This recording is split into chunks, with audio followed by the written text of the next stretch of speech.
নমস্কার বন্ধুরা, তোমরা সবাই কেমন আছো? আশা করি খুব ভালো আছো, সুস্থ আছো।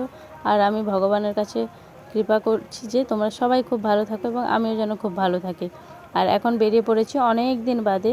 আর আজকে আমার শরীরটা এতটাই খারাপ, তবু আমি যাচ্ছি। কারণ একটাই কারণ, যেহেতু আজকে যাবে বলেছিল, আমার মেয়ে খুব জ্বালাচ্ছিল যে কেন যাবে বলছিল, তাই ওর বাবা বলছে তাহলে চলো। আমার এতটাই জ্বর, এবার ওষুধ খেয়ে জ্বরটা নেই, কিন্তু শরীরটা খুবই দুর্বল লাগছিল, তবু আমাকে যেতে হচ্ছে। বাট আমারও ইচ্ছে ছিল যাওয়ার, হঠাৎ করে আগের দিন রাত থেকে এমন জ্বর আসলো, তাই যাচ্ছি। এই দেখো, আমাদের বাড়ির কাছে একটা মন্দির হচ্ছে পাশের গ্রামে, খুবই সুন্দর।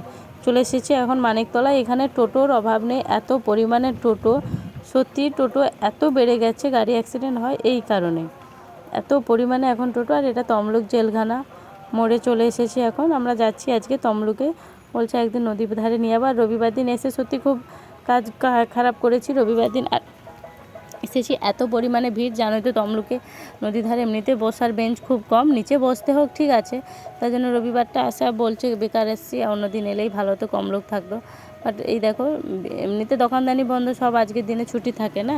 আর তোমরা আমার ভয়েসটা শুনে অবশ্যই বুঝতে পারছো যে আমার গলাটা খুব ভালো নেই এখন, আমি সত্যি খুব অসুস্থ। তাই এই দেখো চলেও এসেছি নদীর ধারে, ভিড় এখন, এই যে দোকানদানিও বসেছে। বাট আমার শরীরটা এতটাই খারাপ। আর আমার মেয়েও চুপচাপ আছে, ওর বাবা একটু বকেছিল বেরোনোর সময় জুতো পরা নিয়ে, তাই জন্য ওরও মুডটা অফ আছে। এই দেখো নদীর মিডিল টাইপের দিকে এখানে চড়া পড়ে যাচ্ছে, বলে না একদিক খায় আর একদিক চড়া পড়ে, এই দেখো এদিক থেকে চড়া পড়ে যাচ্ছে। আর এর ঠিক অপোজিটে ওই পারে মানে বর্গমা মন্দির। এখানে দেখো আমার সত্যি শরীর এতটাই খারাপ, মেয়েও মুখ শুকনা, ওর পাপা একটু বকেছিল, ওর বাবার সঙ্গে একটু ভিডিও নিচ্ছি, বলছে আমাকে নিতে হবে না, মেয়েকে নাও।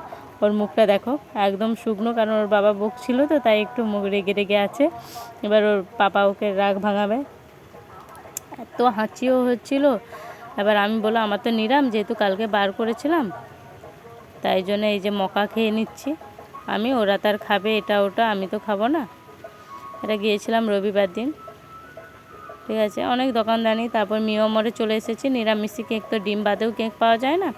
আর দেখো এখন একদম ফাঁকা, বাট আমি ঢোকার পরেই দেখবে ভিড়টা কেমন লেগে যায়, এত পরিমাণে ভিড় লেগেছে, আমার কি বিরক্ত লাগছে, আমি কী নেবো না নেবো মানে গড়বড় হচ্ছে একটুকুই। দেখো খেতে খেতে আমার নিরামিষে একটা প্যাটিস নিয়ে নিয়েছিলাম, খুব ভালো খেতে, আমি কোনো দিন নিরাম খাই না চিকেন বাদে, বাট আজকে খেলাম তো ভালোই লাগছে।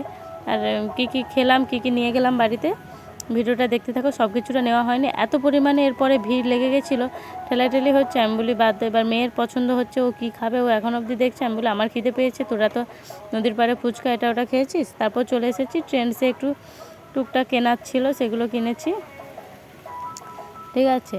আর এই দেখো আজকে ট্রেন্ডসেও অনেক কিছু অফার দিচ্ছে, বাট আমরা তো জানতাম না, এবার গিয়ে দেখি অনেক কিছু অফার দিচ্ছে। মেয়েও এখানে কী কী নেবে বলছিল, আর মেয়ে আমার সেখানে খাওয়া দাওয়া করে, বেশি কিছু বাড়ির জন্য আনিনি, যেহেতু আমার নিরাম। ও একটা নিয়েছিল বার্গার, ওটা খেতে পারেনি, আমি বলি তাহলে ওটা পার্সেল করে। আর প্যাটিস ট্যাটিস ওটা খেয়েছিল। আর আমার সত্যিকারে রেড ভেলভেট কেকটা এতটাই সুন্দর, আর ওটা নাকি মানে ডিম বাদে। আর এই সসটা কারা কারা পছন্দ করে, আমার তো যে কোনো পকোড়া আমি 3টাই নিয়ে এসেছি, আর ফলস বার কিনেছিলাম একটা দোকান।